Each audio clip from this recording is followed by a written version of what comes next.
Salam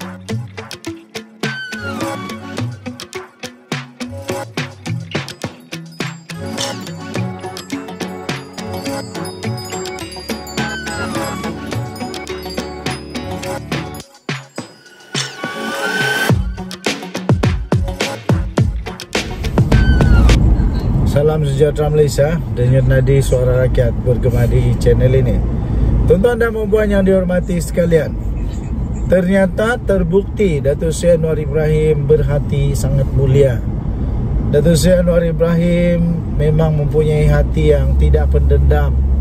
Datuk Seri Anwar Ibrahim bukanlah seorang pemimpin yang kejam, lagi tak berhati perut. Datuk Seri Anwar Ibrahim terbukti seorang pemimpin yang cukup bertoleransi, seorang pemimpin yang dapat memberikan kerjasama pada bila-bila masa sekiranya perlu. Dan paling penting, beliau adalah seorang pemimpin yang mempunyai belas kasihan yang sangat-sangat bagus. Ini terbukti apabila walaupun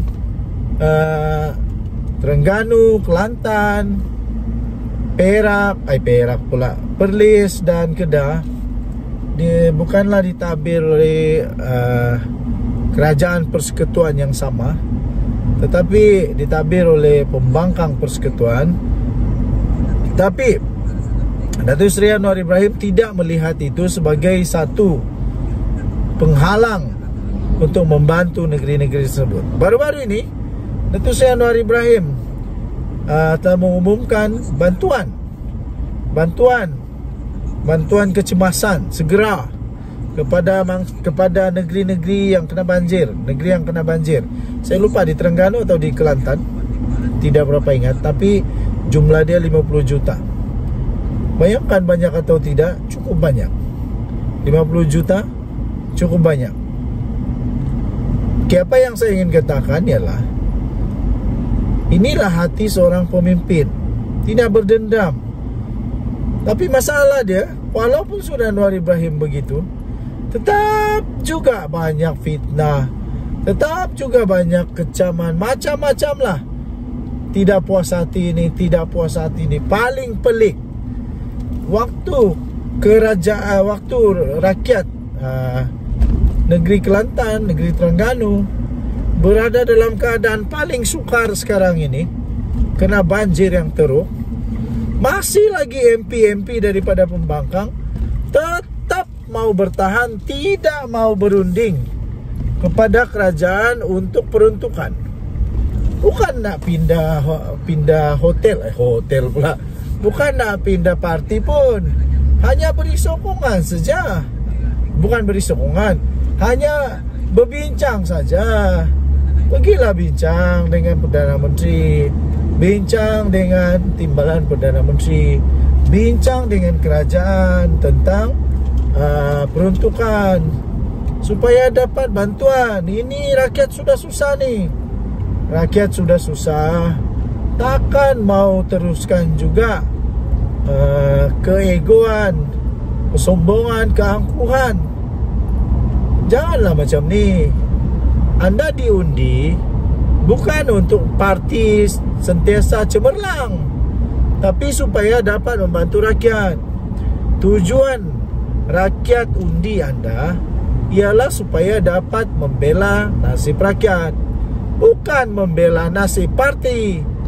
Ini balik-balik cakap tentang parti, balik-balik cakap tentang parti. Lepas itu tuduh pula MP yang telah berjaya mendapatkan peruntukan daripada kerajaan pula didakwa, dituduh telah khianat kepada rakyat. Pada saya, mereka tidak khianat rakyat, malah mereka ini berkorban diri sendiri, berkorban apa saja, maruah, semata-mata untuk apa? Untuk rakyat, untuk memastikan bahawa rakyat dapat apa yang sepatutnya, rakyat dapat peruntukan yang sepatutnya. Itulah yang terjadi. Jadi wakil-wakil rakyat yang lain, ini rakyat sudah susah, kena banjir. Selepas ini mau dapat duit dari mana untuk bantu diorang kalau tidak peruntukan? Kesian tau. Kecuali kamu memang kaya raya lah. Kecuali memang kamu kaya raya, memang kamu billionaire kah, jutawan kah, boleh bantu orang-orang rakyat di parlimen kamu. Kalau tidak, meranalah rakyat hanya kerana cuba untuk menyelamatkan buntut-buntut buntut-buntut bos-bos. Terpaksalah rakyat jadi mangsa. Jadi pada hemat saya, lebih baik pemimpin bertobatlah. Bertobat dan belalah nasib rakyat, bukan bela nasib bos, bukan bela nasib parti, tapi belalah nasib rakyat. Denyut nadi suara rakyat bergema di channel ini. Jangan lupa tekan butang subscribe, like dan share. Malaysia kita punya, cintai Malaysia aku, kita jaga kita. Bye bye. Salam sejahtera Malaysia, selamat tahun baru. Denyut nadi suara rakyat bergema di channel ini. Okey. Yang paling trending sekarang di media sosial, di berita sekarang ini, terutamanya di negeri Sabah, negeri di bawah Bayu, Sabah tanah airku, Sabah sedang maju. Sabah Maju Jaya sedang maju. Okey. Yang paling trending adalah tentang kartel, skandal, sindiket dan pengubahan wang haram pun mungkin boleh berlaku oleh seorang bergelar Dato' Seri. Dato' Seri yang mengejutkanlah, tak sangka langsung ada manusia yang begini di Malaysia, di Sabah lah. Yang paling mengejutkan ialah dia pula dikaitkan dengan satu parti, walaupun pemimpin parti tersebut sudah menafikan bahawa tidak pernah menerima wang daripada hasil daripada penjualan dadah, kartel dadah. Tapi sedikit sebanyak memanglah tidak dinafikan, sedikit sebanyak akan mengguris kecantikan gambar parti tersebut. Okey, jadi persoalannya ialah kenapa pula tiba-tiba parti itu pula anda sebut. Tapi saya percaya siasatan sudah dibuat, dan saya masih percaya bahawa saya percaya dan saya yakin bahawa parti itu bercakap benarlah. Pemimpin dari parti itu bercakap benar dan tidak ada kaitan dengan skandal ini. Okey. Hasil daripada apa yang berlaku sekarang itu ialah persoalan seterusnya muncul. Persoalan apa? Ialah persoalan tentang kerjasama Bung Mokhtar dengan parti tersebut.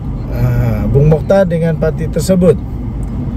Jadi setelah apa yang berlaku, persoalannya, adakah Bung Mokhtar masih lagi mau meneruskan, mau bekerjasama dengan parti tersebut pada PRN nanti di Sabah ni?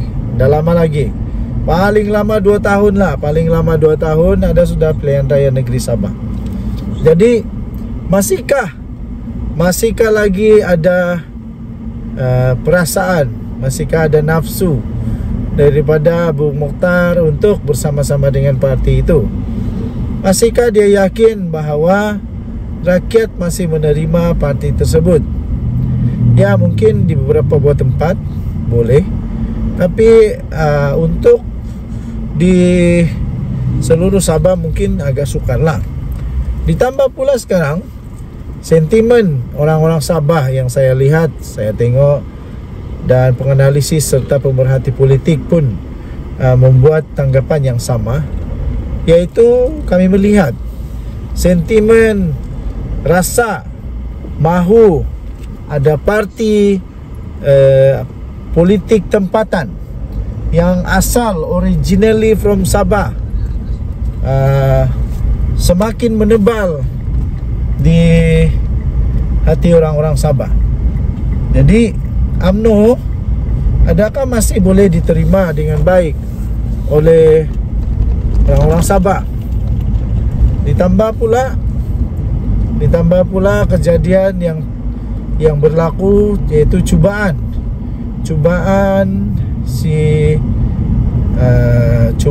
Bung Mokhtar dan Syafiee Apdal untuk merampas kuasa tidak berjaya.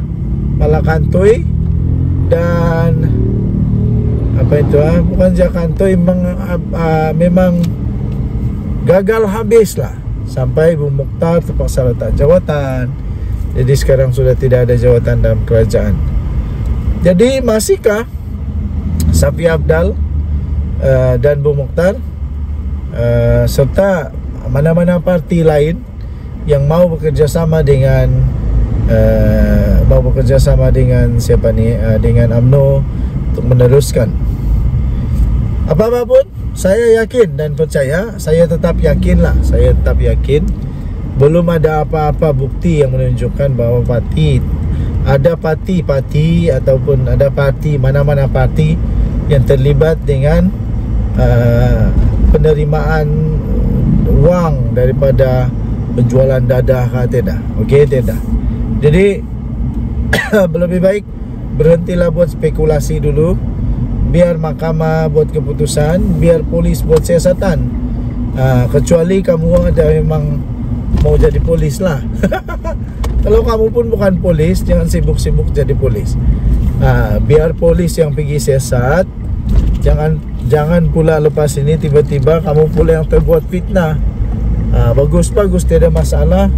Cari masalah, terfitnah, disaman. Bagus kalau orang kaya. Kalau orang miskin, macam mana mau bayar? Okey, so Denyut Nadi Suara Rakyat bagaimana di channel ini. Jangan lupa tekan butang subscribe, like dan share. Malaysia kita punya, cinta Malaysia ku. Kita jaga kita jumpa lagi. Bye bye.